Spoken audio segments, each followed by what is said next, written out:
जय हिंद दोस्तों। मैं नीरज मौर्य आपका स्वागत करता हूं आपका यूट्यूब चैनल स्टडी फायर पे। जैसा कि हम राज्य दर्शन के तहत मध्य प्रदेश राज्य पढ़ रहे थे, उसके तहत आज हम मध्य प्रदेश की नदियों से संबंधित पार्ट 2 पढ़ें। आज हम पढ़ने वाले हैं जो पहली नदी है वो चंबल नदी। चंबल नदी का उद्गम जाना पाव की पहाड़ी माहू इंदौर से होता है और इसका समापन यमुना में इटावा नदी इटावा शहर के पास होता है। ठीक है। यमुना में जाके समापन होता है चंबल नदी का और इसकी जो लंबाई है वो 854 मीटर है।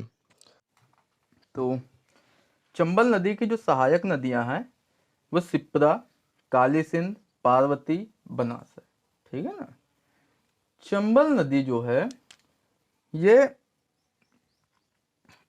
इसमें कुछ फैक्ट की बात करें तो चंबल नदी एमपी व राजस्थान, ठीक है, एमपी व राजस्थान के बीच सीमा बनाती है। ठीक है। यहाँ से क्वेश्चन एक बार पूछा जा चुका है कि निम्न में से कौन सी नदी मध्य प्रदेश और राजस्थान के बीच सीमा का निर्माण करती है, सीमा बनाती है। तो आपका आंसर क्या हो जाएगा? चंबल नदी। ठीक है ना, चंबल नदी। और ये चंबल नदी ही है जिसके शहर कौन सा है चंबल नदी के किनारे? शहर है कोटा। आपने नाम सुना होगा, कोटा। ठीक है ना। तो कोटा शहर कहाँ पे है? चंबल नदी के किनारे ही कोटा शहर है, जहां पे एक प्रपात है जिसका नाम है चूलिय चूलिय जलप्रपात। ठीक है, चूलिय जलप्रपात।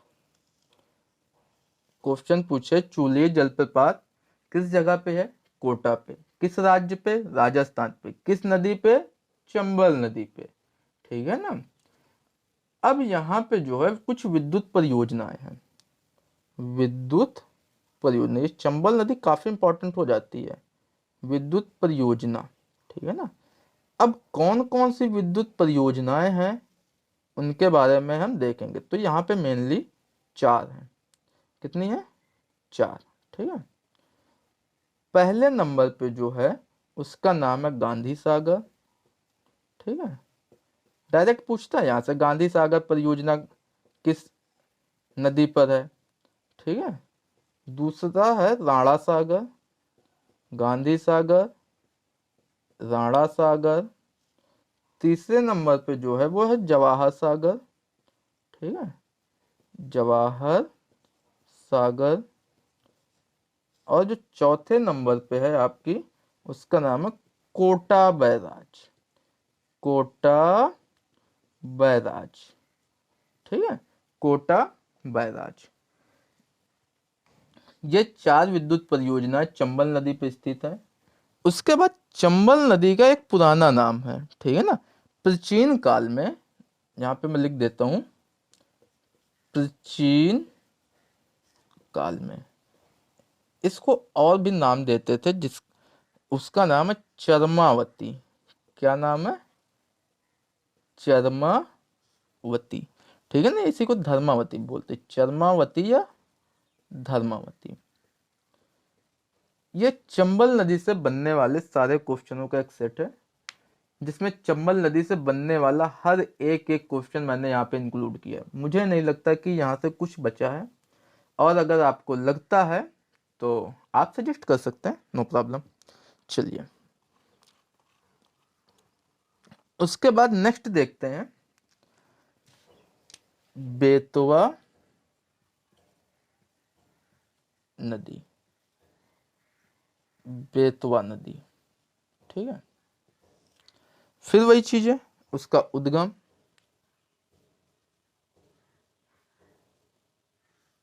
और समापन। ठीक है। इसका जो उद्गम होता है वो रायसेन जिले से होता है। रायसेन जिला, ठीक है, मध्य प्रदेश का एक जिला है जिसका नाम है रायसेन। वहां से निकलती है। ठीक है। अब उसके बाद जो है ये यमुना की सहायक नदी है, ठीक है, यमुना। समापन यमुना नदी पे होता है, ठीक है। इसके बाद अब यमुना नदी पे तो होता है, लेकिन कहाँ पे? हमीरपुर, हमीरपुर में, ठीक है। अगर पूछ ले कि बेतवा नदी यमुना नदी में किस जगह पे आके मिलती है, तो हमीरपुर हो जाएगा आपका आंसर, ठीक है। उसके बाद यहाँ पे शहर पूछता है, कौन कौन से शहर हैं। बेतवा नदी के किनारे कुछ शहर हैं जिनका नाम है सांची, बड़ा इंपॉर्टेंट शहर है ना, सांची और विदिशा। सांची एंड विदिशा, ये जो है बेतवा नदी के किनारे ही है, ठीक है। अगर इसकी लंबाई की बात करें तो इसकी लंबाई 480 किलोमीटर है, 480 किलोमीटर। सहायक नदी की बात करें, इसकी सहायक नदी कौन कौन सी है, तो धसान और बीना, धसान एंड बीना, ठीक है। उसके बाद इसमें बेतवा नदी पे एक परियोजना चलती है, ठीक है ना, जिसको बोलते हैं माता टीला बांध परियोजना। माता टीला बांध परियोजना, ये एग्जाम में पूछा जा चुका है कि माता टीला बांध परियोजना किस नदी पर स्थित है, तो आपका आंसर हो जाएगा बेतवा नदी पर, ठीक है ना। और ये यूपी प्लस एमपी, ठीक है ना, इनकी परियोजना है और वो यहीं पे है। तो ये था बेतवा नदी, ठीक है। अब उसके बाद बात करते हैं सोन नदी। आप लोग, क्योंकि नदियों का टॉपिक है, लाजमी है बोर होना, लेकिन चलिए क्या करेंगे, कुछ ना कुछ तो करना ही है ना, पढ़ाई तो करनी ही पड़ेगी। बात करते हैं सोन नदी की, ठीक है ना। तो जो सोन नदी है ना, इसका उद्गम उद्गम ठीक है, इसका उद्गम जो है वही अमरकंटक से होता है। अमरकंटक की जो पहाड़ियां है ना अनूपपुर में, अमरकंटक, ठीक है ना, अनूपपुर, वहीं से ये निकलती है सोन नदी, ठीक है। और उसके बाद इसका जो समापन होता है ये पटना के पास, समापन, ठीक है, गंगा नदी पे, गंगा नदी पे, ठीक है, पटना के पास। ये जो है वहां से फ्लो करते हुए अमरकंटक से निकलती है और फ्लो करते हुए यूपी देन बिहार, बिहार में पहुंच के पटना में, पटना के पास जाके गंगा नदी पे मिल जाती है, ठीक है, सोन नदी। तो उसके बाद जो है ये मामला था सोन नदी का। इसकी कुछ सहायक नदियां हैं जो हिल्ला, बनास, गोपद, रिहन, लेकिन वो इतना ज़्यादा इम्पोर्टेंट नहीं है, ठीक है ना, सोन नदी पे। यहाँ तक क्लियर। चलो अब इसके बाद बात करते हैं क्षिप्रा नदी, ठीक है। कौन सी नदी है? क्षिप्रा नदी। वैसे ही आप ज़्यादा इंपॉर्टेंट नदियां नहीं है इधर, जो इंपॉर्टेंट है वो मैं बता देता हूँ। एक नदी याद रखो, ताप्ती, ताप्ती नदी, ठीक है ना। इसे सूर्यपुत्री कहते हैं, ताप्ती नदी को सूर्यपुत्री, याद रखना। जब कुछ नाम हो जाते हैं उपनाम, कुछ लक्षण मिलते हैं तो इनका नाम कर देते हैं। तो ताप्ती नदी को सूर्यपुत्री कहते हैं, ठीक है। इसका जो उद्गम है, उद्गम, उद्गम की बात करें तो मुल्ताई, मुल्ताई। और ये मुल्ताई है कहाँ पे? तो बैतूल जिला, ठीक है, बैतूल जिला। वैसे इनका ज्यादा उद्गम नहीं पूछता, लेकिन इसका समापन इंपॉर्टेंट हो जाता है, ठीक है, तभी मैं बता रहा हूँ इसको। इसका समापन, क्योंकि ये कहाँ गिरती जाके, खंबात की खाड़ी पे, ठीक है, खंबात की खाड़ी। ये जो ताप्ती नदी है ये खंबात की खाड़ी पे जाके गिरती है, इस वजह से ये इम्पोर्टेंट हो जाती है, ठीक है। एक और है तवा नदी, तवा नदी, इसका क्या इंपॉर्टेंस है वो भी देख लेते हैं भाई।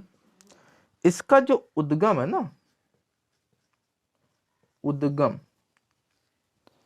ये पंचमढ़ी, पंचमढ़ी महादेव पर्वत से निकलती है, पंचमढ़ी महादेव पर्वत, ठीक है, पंचमढ़ी, इसी को धूपगढ़ बोलते हैं, पंचमढ़ी महादेव पर्वत या धूपगढ़, ठीक है, धूपगढ़। ये जो पंचमढ़ी है ना, एमपी का सबसे ऊंचा पर्वत, सबसे ऊंची चोटी है, ठीक है, याद रखना। तो ये पंचमढ़ी महादेव पर्वत ये धूपगढ़ से निकलती है, और इसका जो समापन होता है, समापन, वो है नर्मदा नदी, ठीक है ना, ये नर्मदा की सहायक नदी है, नर्मदा नदी। और कहाँ पे होता है, तो होशंगाबाद, होशंगाबाद।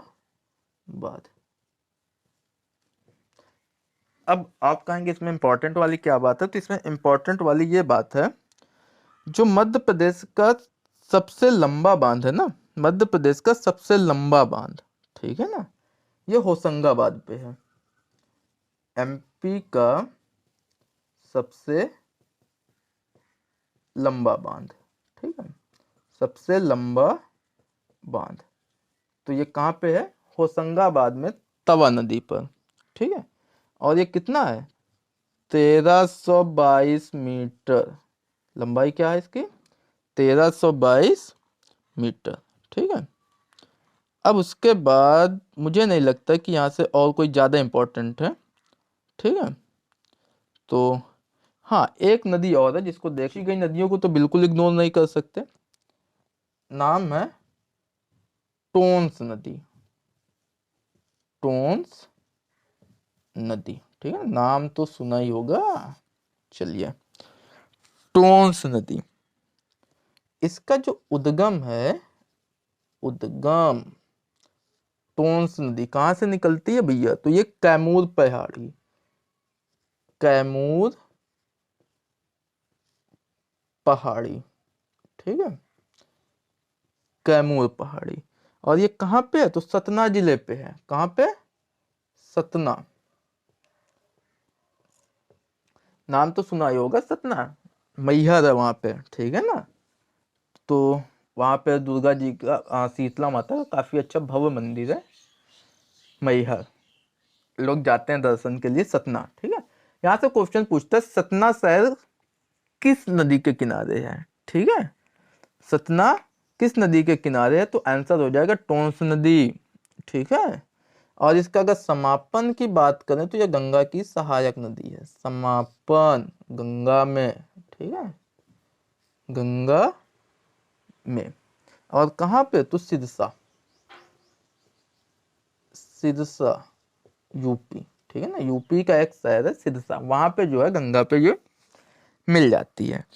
इसका एक काफी इंपॉर्टेंट फैक्ट है, इसका प्राचीन नाम, ठीक है ना, ये पूछ लेता है फिर, प्राचीन नाम, जो टोंस नदी है ना, इसका प्राचीन नाम तमसा था, क्या था, तमसा, ओके। यहां से क्वेश्चन बन जाता है कि टोंस नदी का पुराना नाम क्या था, तमसा, या तमसा कौन सी नदी है, ठीक है।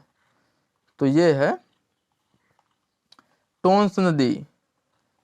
अब यहाँ पे हमारा मध्य प्रदेश एमपी से संबंधित सारी नदियों का सेशन खत्म होता है, और उम्मीद करता हूँ कि आपको ये सारी जानकारी बेहद ही अच्छी लगी होगी और आपके लिए काफ़ी लाभदायक सिद्ध होगी, ठीक है। तो ये मैं आपसे उम्मीद करता हूँ कि आप ऐसा ही सपोर्ट हम पर बनाए रखेंगे। देखने के लिए धन्यवाद।